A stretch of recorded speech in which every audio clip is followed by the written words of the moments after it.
savez mon prénom. J'ai 59 ans cette année. Je rigolais avec Max tout à l'heure, donc 41 ans de mariage.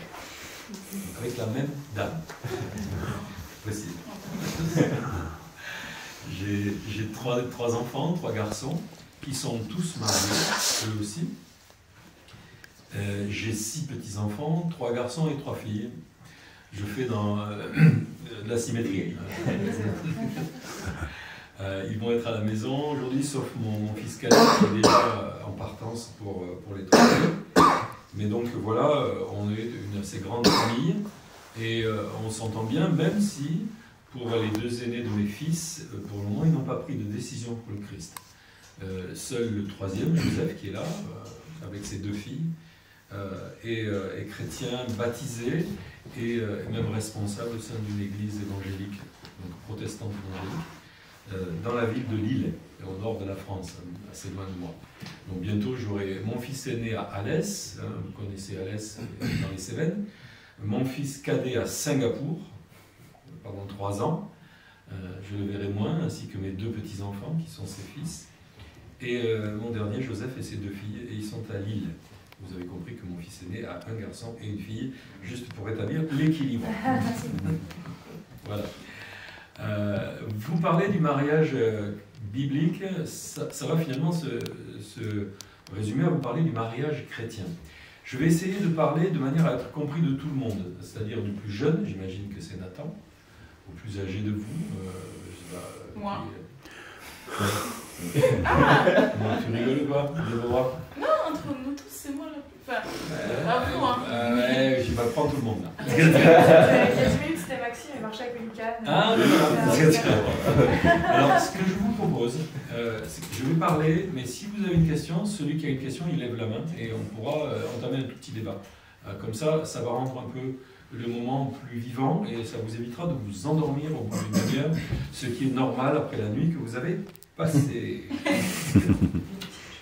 Et le petit déjeuner qui était copieux. Donc s'il vous plaît, n'hésitez pas, levez la main, je vous donne la parole, vous posez une question ou vous donnez un commentaire. Il n'y a pas d'interdit là-dessus, ok? La voisine est en train de faire de la cuisine à base d'ail et d'oignons. Et ça passe par les fissures des murs, ne vous inquiétez pas. C'est les avantages et les inconvénients. Elle cuisine le dimanche, parce qu'elle ne travaille pas ce jour-là, c'est très bien. On est samedi. C'est Yolande. Le samedi, pardon, le week-end. Ok. Je vais vous faire un peu d'histoire pour commencer. De l'histoire très très antique. Mais je ne vais pas m'attarder, je ne vais pas vous fatiguer avec ça. Pourquoi je vais faire un peu d'histoire? Parce qu'un jour, à l'époque du Christ, c'était il y a 2000 ans en arrière, par rapport à l'histoire de l'humanité, c'était il n'y a pas si longtemps, hein, l'humanité est plus ancienne que ça. Il y a des gens qui sont venus voir Jésus. C'était des religieux juifs, donc qui étaient censés avoir à leur disposition tout ce qui leur était nécessaire pour aborder à peu près tous les sujets de la société et tous les sujets humains, hein, grosso modo, puisqu'ils avaient l'Ancien Testament à leur disposition.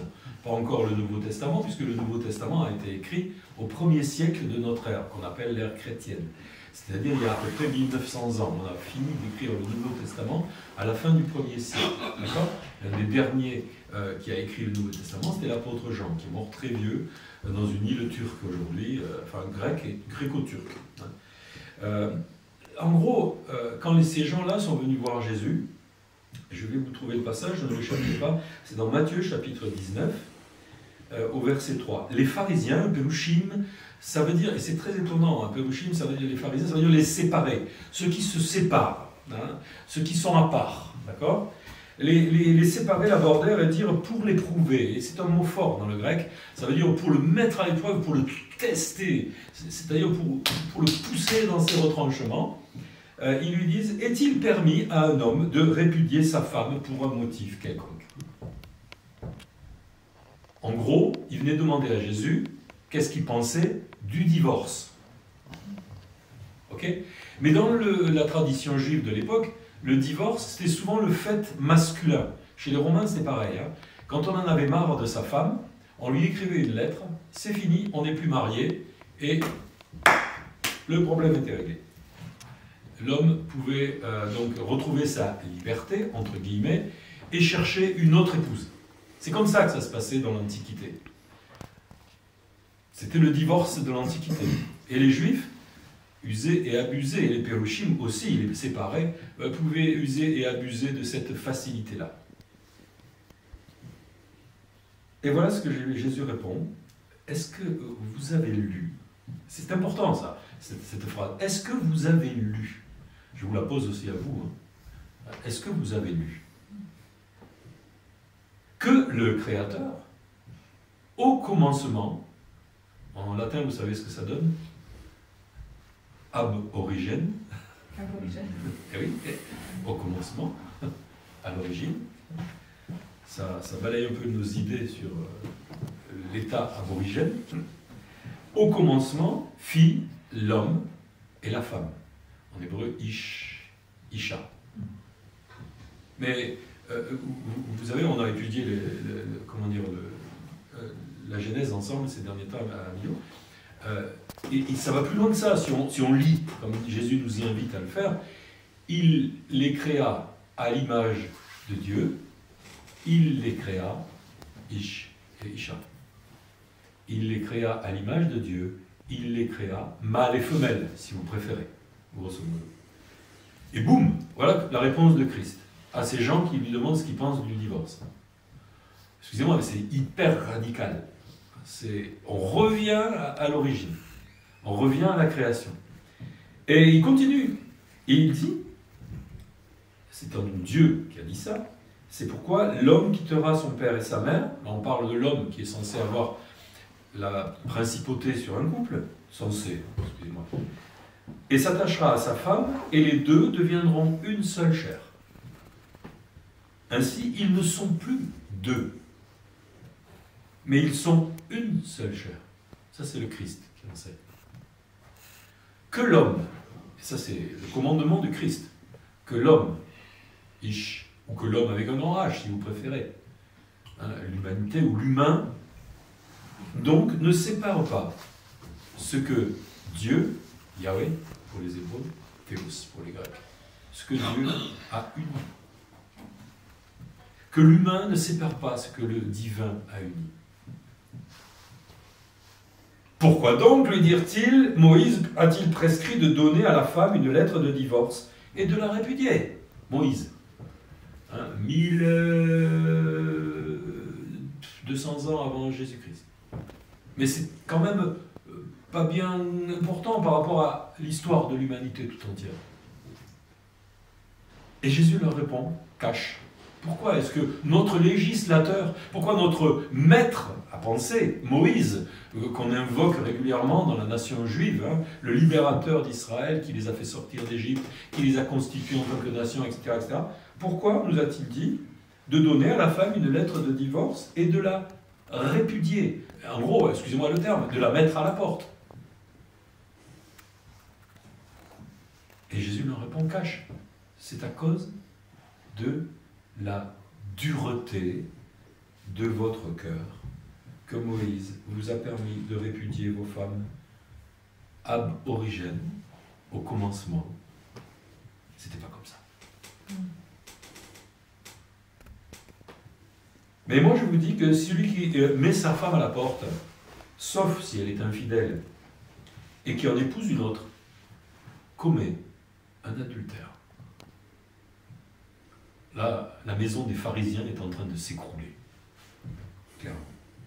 Ses disciples lui dirent, ah ben dis donc, si c'est ça la condition de l'homme, Ish, à l'égard de la femme, Isha, Adam et Ève, hein, il n'est pas du tout intéressant de se marier. Je ne sais pas ce que vous en pensez. Les hommes et les dames. Et Jésus dit, tous ne comprennent pas cette parole, mais seulement ceux à qui cela est donné. Ce que le Christ enseigne, en fait, c'est qu'à l'origine, le mariage monogamique ou monogame entre un homme et une femme, et pour la vie, était la seule option que le Créateur avait choisie pour l'être humain. On n'abordera absolument pas ce matin le thème des genres, de l'homosexualité, de tout ce que la chute a entraîné par boule de neige jusqu'à nos jours, hein, grosso modo. On ne va pas du tout parler de ça. On ne parlera que des relations homme-femme. D'accord? C'est-à-dire ish, isha. Le reste, ça peut être l'objet d'autres études, mais pas ce matin. On va parler que de ce qui était à l'origine et de ce que c'est devenu après la chute. À l'origine, quand Dieu a créé Adam et Ève, Adama et Hava, Ish et Isha à son image, Dieu voulait manifester au travers de cette hétérosexualité, c'est-à-dire la masculinité et la féminité, unis ensemble, ce à quoi lui-même ressemble.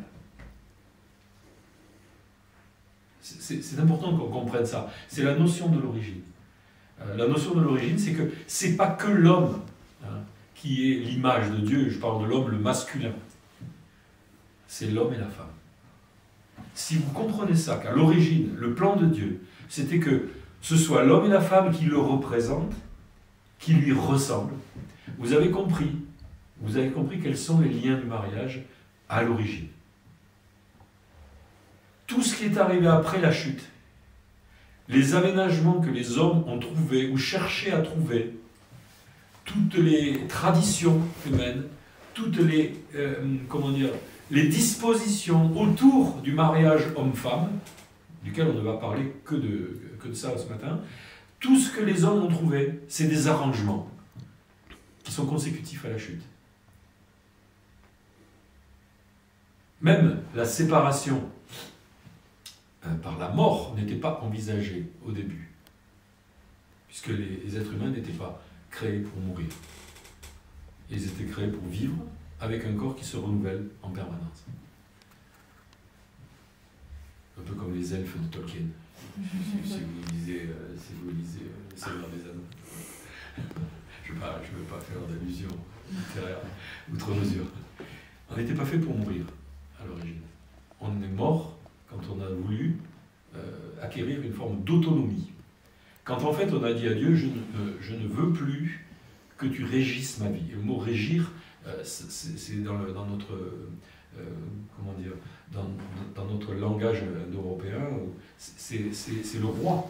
C'est qui est le roi qui régit mon existence. Et quand on a dit à Dieu, je veux plus de toi comme roi, quand nos premiers parents ont dit à Dieu, non, je veux plus de toi comme roi, à ce moment-là, on a fait de administration. Et on est devenus les rois de nous-mêmes, grosso modo. Et tout ce qui découle de cette déclaration d'indépendance a provoqué tout un tas d'altérations du plan de Dieu pour le mariage, pour l'union homme-femme. En fait, tu me suis, Nathan? En fait, depuis la chute, l'idée du mariage s'est dégradée, littéralement dégradée. Dieu, après la chute, a essayé, je vous la fais courte, parce que c'est compliqué et on ne va pas refaire les études sur la Genèse, Dieu a cherché à se constituer un peuple. Le remplaçant d'Abel s'appelait Seth. Et c'est de Seth que Dieu a fait son peuple. Et il les a appelés ses fils. Dans l'Ancien Testament, dans la Genèse, il est question d'un peuple que Dieu appelait les fils de Dieu, qui eux-mêmes s'appelaient les fils de Dieu. Par la suite, quand les fils de Dieu se sont cassés la figure, avant le déluge, et que Dieu a éliminé les enfants de Seth avec le déluge, et d'autres autour bien sûr, mais les enfants de Seth précisément, parce qu'ils avaient fait faillite, aussi en ce qui concerne le mariage selon Dieu, on le voit dans les premiers versets de la Genèse, polygamie, violence, conquête féminine de la part des hommes, et violence exercée de la part des hommes. Quand le déluge a eu lieu, Dieu a cherché d'autres peuples, et il a choisi le peuple de Sem. Et dans le peuple de Sem, un des fils de Noé, il a sélectionné un de ses enfants, Abraham. Et on l'a vu dans les études de la Genèse, qu'est-ce qui caractérisait les enfants de Dieu depuis le début jusqu'à aujourd'hui, théoriquement? les enfants de Dieu, qu'on peut aussi appeler le peuple des fils de Dieu, fils et filles bien sûr, eh bien c'est une conception exacte et juste du mariage selon Dieu, des relations hommes-femmes selon Dieu, c'est-à-dire un mariage hétérosexuel et monogamique. C'est comme ça qu'on parle d'Abraham. Je reviens à Abraham. Vous savez, il a bien dérapé, Abraham, avec Agar, avec d'autres, hein, par la suite. Encore que, non, il a dérapé avec Agar seulement, puisque à la fin, il a épousé Ketura et c'était sa seule épouse, après sa séparation d'avec Sarah. Mais le fils héritier d'Abraham, c'est pas Ismaël, on l'a vu dans l'étude de Genèse, c'est bien son fils avec son épouse légitime, à savoir Sarah. Et c'est donc bien d'Isaac qu'il s'agit, hein, grosso modo. Dans la mentalité des enfants de Dieu, le mariage a toujours été à l'honneur. D'ailleurs, on le retrouvera par la suite, quand le peuple de Dieu passe par Israël, hein, grosso modo, qui sont les fils de Dieu. C'est Jésus qui s'adresse aux Hébreux et il leur dit, vous êtes les fils de Dieu. Et si vous êtes les fils de Dieu, à moi qui dis je suis le fils de Dieu, vous ne pouvez pas me dire je blasphème, hein, grosso modo. Donc quand Jésus visite son peuple, quand Dieu visite son peuple en Jésus-Christ, il parle à ses fils spirituels, à ses enfants spirituels. Et ces enfants, ils ont du mariage une idée exacte. Ils savent de quoi on parle. À l'exception des Pérouchim et d'autres, bien entendu, qui se saisissent de tous les accommodements et les aménagements que Moïse a bien voulu faire dans la loi, hein, dans la loi du Sinaï, dans les 10 commandements et ceux qui suivent, pour arranger un petit peu la sauce de manière à privilégier les hommes, hein, grosso modo. Mais c'est un arrangement, et Jésus leur casse la baraque. Il faudrait qu'on s'en souvienne. Hein, le divorce, inenvisageable. Inenvisageable. C'est pour ça que les disciples disent, bah, non. C'est pas avantageux de se marier. En gros, les amis, enfants de Dieu, si vous l'êtes, posez-vous bien la question, est-ce que je vais me marier ou pas? Parce que dans le plan de Dieu, dans la pensée du Christ, le divorce est inenvisageable. Ça fait mal, parce qu'on est imparfait, et que ce soit dans le monde aujourd'hui, ou même dans l'Église, malheureusement, cette direction-là n'est pas suivie.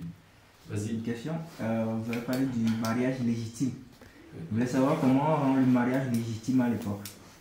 Alors, ça a été compliqué dans l'histoire, puisqu'on fait.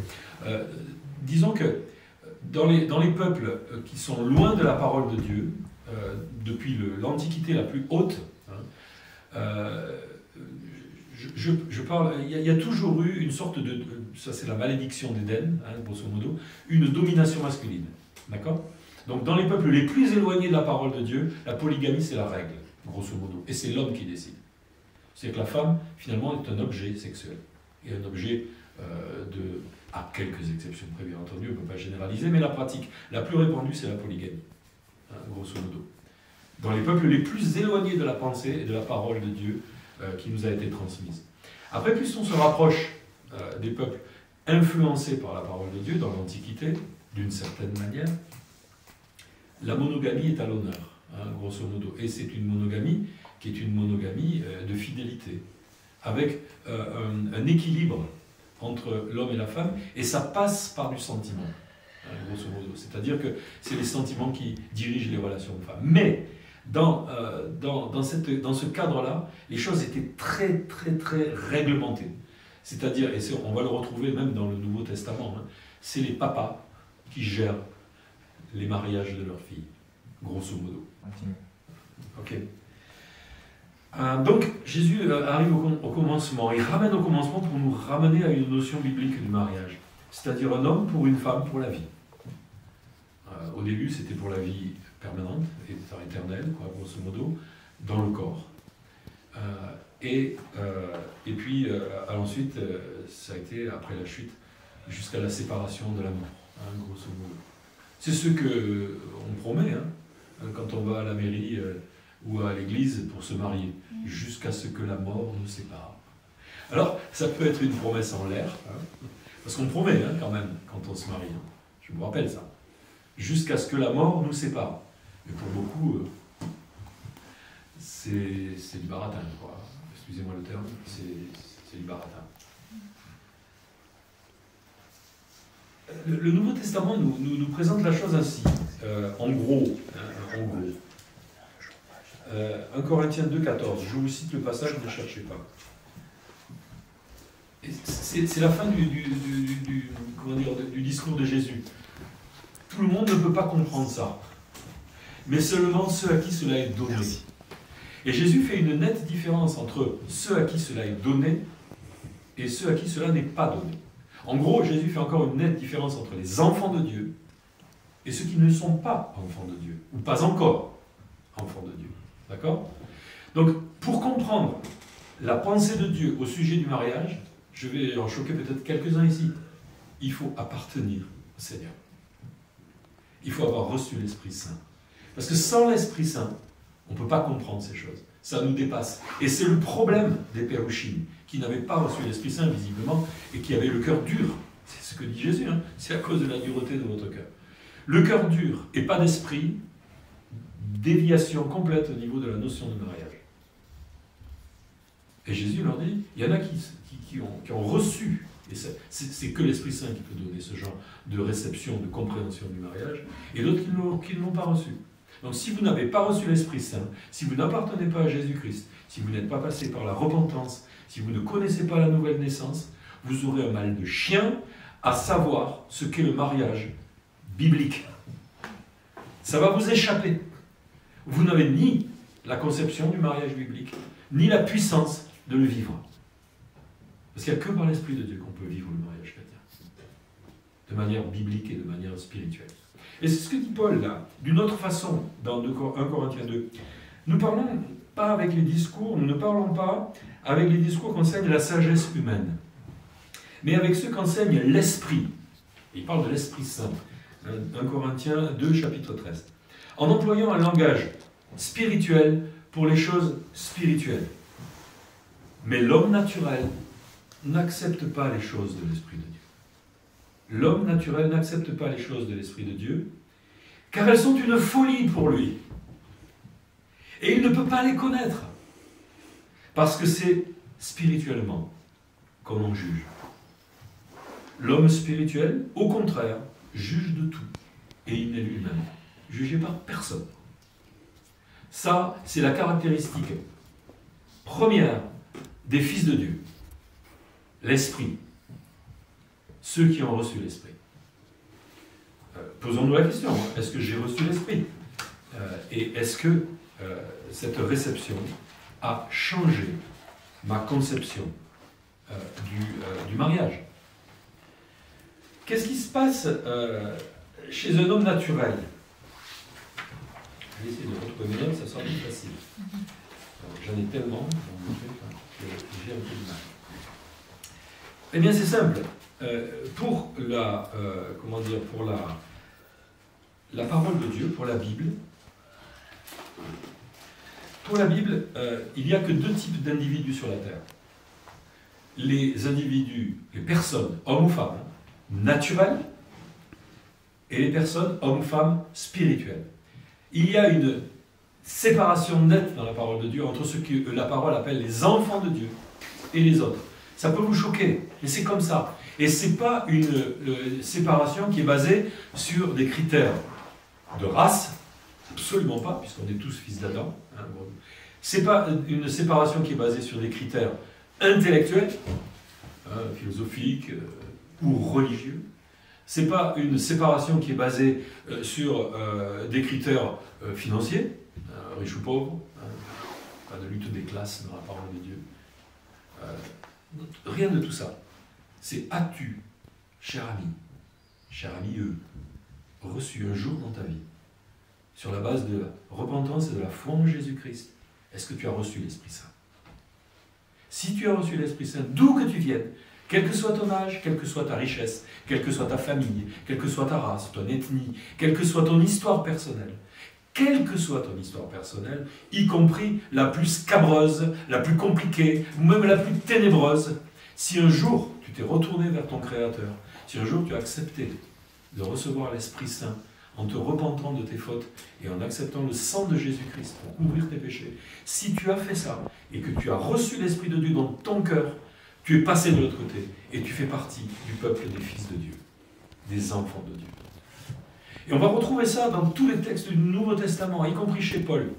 Quand il nous dit, par exemple, dans la deuxième épître aux Corinthiens, « Ne faites pas avec les incroyants un attelage disparate. » Autrement dit, autrement traduit quelquefois, « Ne vous mettez pas avec les incroyants, les incrédules, sous un joug étranger. » Ça revient au thème de mon message il y a 15 jours, grosso modo. Donc, il y a une nette différence entre les hommes spirituels et les hommes naturels. D'accord ? Mais on est naturel, puisqu'on est créé, et d'ailleurs dans ce texte-là de Corinthiens 2, on est créé naturellement. On est créé, même certains traducteurs, je pense à Second par exemple, on parlait d'homme animal. D'accord ? En fait, ce qui s'est passé depuis la chute d'Éden, et principalement, et sur le sujet qu'on aborde ce matin, à savoir le mariage chrétien, les individus, les êtres humains, ont rétrogradé le stade animal. C'est-à-dire ils sont gérés par eux-mêmes. Le terme utilisé, en fait, il est plus compliqué que animal. C'est psychikos en grec. Ça veut dire l'être psychique. Vous savez par quoi est géré votre psychique, votre psyché, votre âme, en fait, humaine? Ça se passe dans votre cerveau. Elle est gérée par des giclées d'hormones. C'est du chimique. D'accord? Mais quand l'Esprit Saint n'est plus là pour gérer la chimie de notre cerveau, détraqué depuis la chute, nous rétrogradons petit à petit, si on se laisse tomber, c'est ça la chute, au stade animal. Et alors que Dieu avait mis... Vas-y. Oui, je pensais du coup, ce qui va être au contraire de l'Esprit Saint, de la pensée de Dieu, ça va être la pensée du monde, l'esprit du monde qui veut nous influencer en fait. Oui.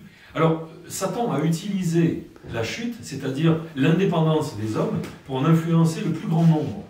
Et c'est ça la pensée du monde. C'est-à-dire, en fait, ce qui est communément admis. D'accord ? Et ce qui est communément admis dans le monde autour de nous nous influence. C'est sûr. Et si c'est seulement du psychique qui nous influence, si nous nous soumettons à notre propre règne intérieur, si tu veux, si nous sommes nos propres maîtres, et que nous prenons exemple sur ceux qui sont leurs propres maîtres autour de nous, nous en arrivons, par phénomène d'imitation, à faire comme les autres. Tout simplement. Mais ces gens-là, et nous-mêmes, on est confrontés au même phénomène psychique, c'est-à-dire à notre production hormonale, hein, grosso modo, et à ce qui traverse nos pensées, c'est-à-dire nos cellules, notre matière neuronale, d'une certaine manière, ce qu'il y a dans notre crâne, hein, grosso modo. Mais le problème, c'est d'être tout seul dans son crâne. Hein, c'est-à-dire que depuis la chute, l'homme est tout seul sous son crâne. Hein. Il n'y a plus l'Esprit de Dieu pour éclairer telle ou telle réflexion et modérer, corriger certaines influences hormonales que produit notre cerveau, grosso modo. Sur le plan strictement physique, nous sommes fabriqués comme des animaux. Sauf que nous étions revêtus de la gloire de Dieu avant la chute et que nous avons perdu ce vêtement-là. D'ailleurs, il a fallu se fringuer depuis. Hein, avant, on n'en avait pas besoin. On était des êtres de lumière, voulus par Dieu, parfaits, nus mais revêtus de sa gloire, et destinés à l'éternité par un renouvellement permanent de notre corps. Aujourd'hui, c'est plus ça. Voilà, on s'habille pour cacher notre honte. Notre honte, elle est intérieure. On est tout seul dans notre tête, naturellement. Naturellement. Et il n'y a pas grand-chose pour réguler nos poussées hormonales animales, hein, grosso modo. Dieu avait créé l'être humain avec ce côté naturel, ce côté animal, pour perpétrer l'espèce humaine. Mais quand il n'y a plus que ça, les comportements divergent par rapport à sa pensée originelle. Quand il n'y a plus que ça, qu'est-ce qui se passe? L'homme et la femme, pour la majorité psychique sur cette terre, depuis la chute, l'homme va chercher à séduire, hein, dans le cas le plus courant, et dans le cas le plus soft. Hein. Il va chercher à posséder, dans le cas le plus violent, c'est-à-dire à s'approprier une femme. Hein, excusez-moi, la personne qu'il va désirer. Pourquoi? Parce que ses hormones le poussent à la procréation. En gros, il va chercher à posséder de manière douce par la séduction ou de manière forte par la violence, hein, grosso modo. C'est pour ça qu'on a tellement de cas de violence, en fait. C'est des cas de possession, ça. C'est des cas où les êtres humains masculins cherchent à affirmer leur possession. La violence conjugale, c'est ça. C'est, elle fait pas ce que je veux, elle dit pas ce que je veux, elle m'écoute pas, je la frappe. Hein. Ça, c'est de la violence. C'est le cas extrême du psyché, de l'hormone masculine, de la testostérone, si vous permettez, hein, grosso modo. Et en fait, l'objectif final, c'est de posséder, excusez-moi, je vais être un peu cru là, de pénétrer pour reproduire l'espèce, hein, grosso modo. Ça, c'est l'animal. Il y a plein d'animaux qui font ça, et c'est normal chez les animaux. Ils procréent, ils se reproduisent, quoi, grosso modo. Et on a ça aussi dans nous autres, les êtres humains. Et puis, côté féminin, ben, c'est pareil. La femme qui ne gère que ses hormones, hein, grosso modo, la progestérone, et puis toutes les endorphines, tout ce qui passe dans notre cerveau et dans notre sang, hein, il y a tout ça qui passe dans notre sang. La femme va chercher à séduire, dans le cas le plus soft, mais quand ça ne suffit pas, elle va aller plus loin. Donc elle va élaborer des processus de séduction avancés. Ça passe par la gestuelle, ça passe par la nudité partielle ou totale, ça passe par tout un tas de trucs. L'objectif de cette femme-là, je parle de la femme naturelle, c'est d'être pénétrée, excusez-moi le terme, hein, je suis un petit peu cru hein, pour tout le monde, et de procréer aussi. Hein, même si elle ne se l'avoue pas, même si elle ne le sait pas, même si elle ne se rend pas compte. C'est vrai pour l'homme et pour la femme, il y a des choses qui nous dépassent à l'intérieur de nous-mêmes, et qui sont fortes, surtout au moment de l'adolescence, et après, excusez-moi les jeunes, hein, ça va vous arriver. Vous allez vous retrouver très très bizarre à un moment, quand vous allez rencontrer une fille ou vous allez vous rencontrer bizarre. Alors ça va revêtir diverses formes, et même, je vais vous dire encore mieux que ça va prendre la forme des sentiments amoureux. Parce que ça passe par votre chimie intérieure, vous allez vous retrouver, on dit que l'amour rend idiot, vous allez vous retrouver amoureux sans savoir pourquoi, d'une personne qui vous a impressionné, soit par son physique, soit par son intellect, soit par ses gestes, soit par son odeur. Il y a plein de trucs qui vont vous... Je parle des garçons et des filles. Hein. Vous n'allez pas comprendre ce qui va vous arriver, les adolescents. Vous allez vous retrouver en face d'une fille, pour les filles en face d'un garçon.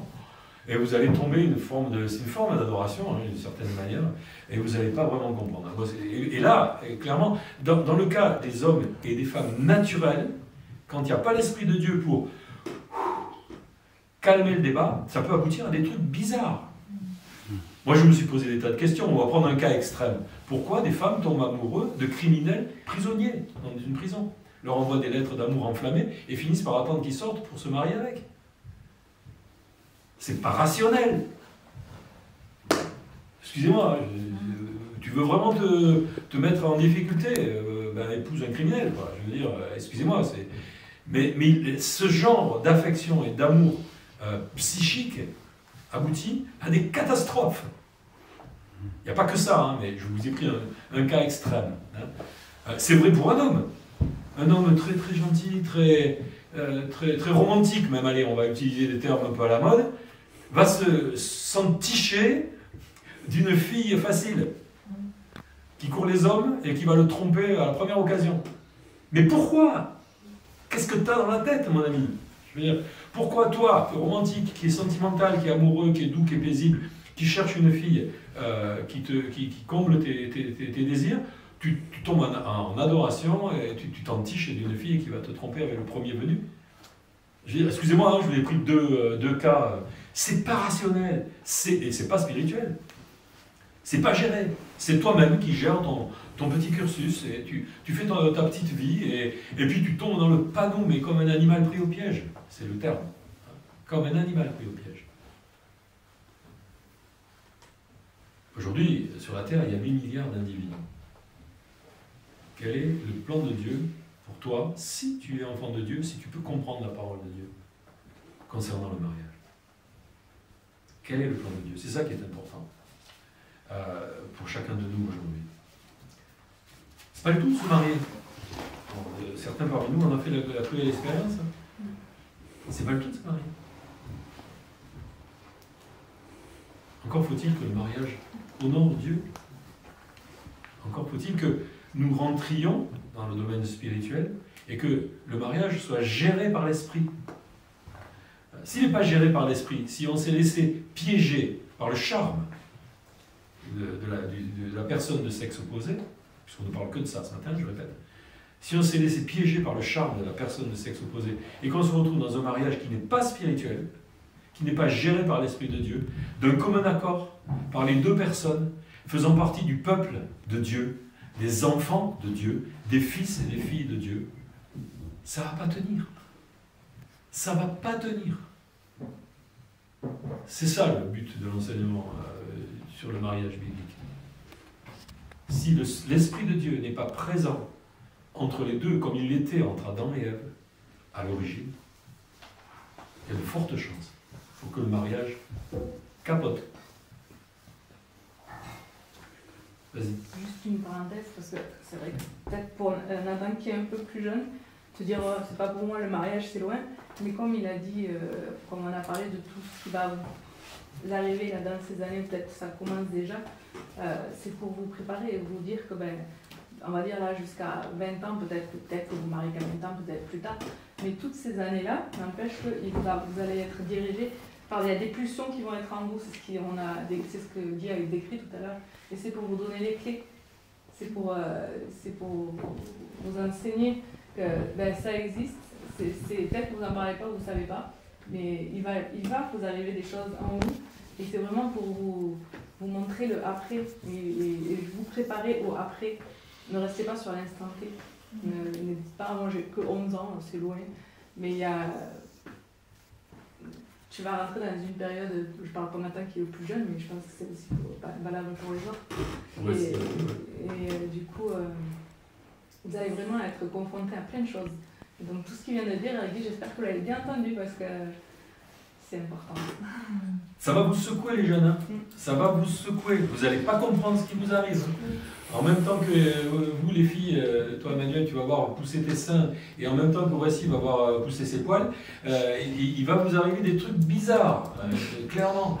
Et si vous n'êtes pas attaché au Christ, si vous n'êtes pas attaché au peuple de Dieu, dans l'Église, avec le conseil des anciens qui sont passés par certaines choses et qui peuvent vous protéger d'une certaine manière, et si vous n'êtes pas proche de la parole de Dieu, si vous n'avez pas lu, comme dit le Christ, vous risquez de vous égarer, pour des raisons que vous regretterez, clairement. Parce que ça engage toute votre vie. Tu comprends, Déborah? Ça engage toute votre vie. Je vais t'expliquer. Quel âge as-tu, Déborah? 17 ans. 17, très bien. Il me semblait bien que c'était 17 ans. Donc, je vais te dire un truc, Déborah. Tu as 17 ans, et dans les 3 ans qui viennent, d'accord? Mathilde, tu as quel âge, toi? Je vais avoir 17 ans en novembre. Ah, d'accord, vous avez le même âge. Eh bien, écoutez, toutes les deux, vous allez rentrer dans une période, dans les 3 ou 4 ans qui viennent, où vous allez devoir prendre les décisions les plus importantes de votre vie sans avoir les moyens d'avoir les bons renseignements pour les prendre. C'est compliqué, votre âge, 17-20 ans. Vous rentrez dans l'âge adulte, d'accord? Vous rentrez dans l'âge adulte, et dans cet âge adulte, vous allez prendre des tas de décisions d'ici, on va dire, entre 3 et 7 ans, grosso modo, et le mariage, ça en fait partie, hein, excusez-moi du peu, qui vont vous engager pour une grosse partie de votre existence adulte, et la plupart du temps, à quelques rares exceptions près, vous n'avez pas les moyens, ni intellectuels, ni spirituels, de prendre ces décisions-là. C'est injuste, je vous l'accorde. C'est injuste. C'est compliqué. Moi, je réfute à quiconque, parce que j'ai vécu ça, hein. Je me suis marié à 18 ans, d'accord? Grâce à Dieu, l'esprit a pris le dessus assez rapidement dans mes décisions. Mais grâce à Dieu, je réfute à quiconque le droit de me dire que mes 20 ans étaient les plus belles années de ma vie. C'était les plus compliqués. Clairement. C'est pour ça qu'il faut qu'on vous aide. Vous voyez ce que je veux dire? Et qu'on veille sur vous d'une certaine manière avec un regard fraternel ou paternel en fonction. C'est compliqué la post-adolescence. C'est compliqué la rentrée dans la vie. Je ne sais pas où vous en êtes de vos études, ni de vos engagements sentimentaux, etc. Mais cet âge-là est compliqué. C'est beaucoup plus simple encore à l'âge de Nathan qu'à votre âge, je vous le dis franchement. Et c'est rare quand ça se passe comme sur des roulettes. Il y a toujours des moments un peu chaotiques, et il y a toujours des obstacles qui font secouer la mécanique, clairement. Donc ne vous inquiétez pas outre mesure, des fois ça peut secouer, Mais si vous êtes proche de Dieu, si vous cherchez la volonté de Dieu, vous serez protégé. Moi, j'ai commencé à lire ma Bible à l'âge de 17 ans. D'accord? Je me suis converti à l'âge de 17 ans, je me souviens très bien. C'était en juillet 1980. D'accord?